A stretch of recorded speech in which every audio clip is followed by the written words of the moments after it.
Aux abords de cette station-service en région parisienne, la file d'attente ne cesse de s'allonger. Sur plusieurs kilomètres, des dizaines d'automobilistes patientent, parfois depuis plusieurs heures. Et à la tombée de la nuit, les esprits s'échauffent. Ça fait 1h30 qu'on fait la queue, donc moi je suis comme toi, je savais pas, je me suis renseigné. Vous allez voir l'allure de votre voiture dans 2 minutes, d'accord? D'accord. Alors faites demi-tour. Vous voulez que je porte plainte pour menace? Faites demi-tour. Allez, portez plainte. Faites demi-tour, ça suffit. Monsieur, il vient de la rue là. Nous, ça fait 1h30 qu'on attend là-bas.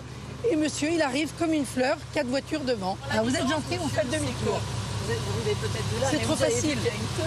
On le fait tous, ça. Et la police a dit aux gens d'aller là-bas. On le fait tous, ça. Quelqu'un me dit d'aller là-bas, je vais là-bas. On vous le dit. On vous le dit, quelqu'un vous le dit, on vous le dit, d'accord? Mais 1h30, je fais la queue. Vous êtes un jeune branleur. Ouais, jeune branleur. Ouais, jeune branleur. Dégage. De l'incivisme, exactement. Vous avez vu ce que j'ai fait? Il a dégagé. Ces automobilistes ont obtenu gain de cause. Une petite satisfaction avant de remonter en voiture et de continuer leur périple. Jamais je me mets en colère. Je suis très calme. Mais là, il m'a gonflé. Donc ça a été fini. Et ça y est, vous accédez enfin à la station? Oui. Un soulagement pour cette conductrice. Ces derniers jours, la recherche de carburant est devenue un sujet de tension extrême. Et à la pompe, les disputes se multiplient entre ceux qui doublent. Vous êtes passé sur le côté. Ouais, il a raison, c'est pas normal ça. C'est pas juste là. Ceux qui viennent remplir des bidons. Ou ceux qui essayent d'obtenir des passe-droits. Mais lui, pourquoi il rentre, lui? Parce qu'en fait, lui, il est flic. Vous voyez ce que je veux dire? Ah, ouais, bah lui, il a le droit d'aller bosser. Les ambulances, c'est comme ça. Voilà, elle vous empêche de passer des concours, les gars, pour pouvoir aller à la station vous servir.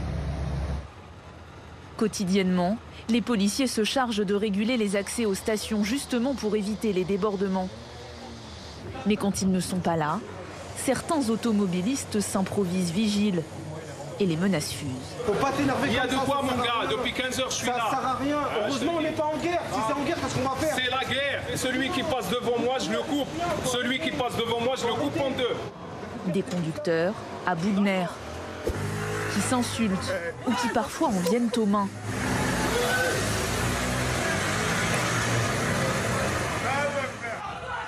Sur les réseaux sociaux, les internautes ne cessent de partager ce genre de vidéos. Et dernièrement, voilà la photo qui a fait polémique, celle d'un dépanneur en train de remplir 600 litres de carburant dans sa cuve. Une quantité qui, en pleine pénurie, est jugée démesurée par les automobilistes présents sur place. Toutes les voitures commençaient à arriver, on nous prenait en photo, on nous insultait, ça commençait comme ça. Du coup, on a dit on va pas chercher de complications, on est parti dans une autre station. Mais trop tard, la photo est postée sur plusieurs sites. Et depuis, c'est très compliqué. Enfin, quand on nous croise, c'est des doigts d'honneur, c'est tout ça, des insultes. En moins d'une semaine, la société de dépannage croule sous les messages d'insultes ou de menaces. N'appelez jamais ce dépanneur, en plus d'être égoïste, c'est une société sans foi ni loi. La roue tourne, cher monsieur, vous n'êtes pas intouchable. La préfecture de l'Oise avait pourtant considéré que les services de dépannage routier étaient prioritaires pour s'approvisionner en essence. L'entreprise a décidé de porter plainte.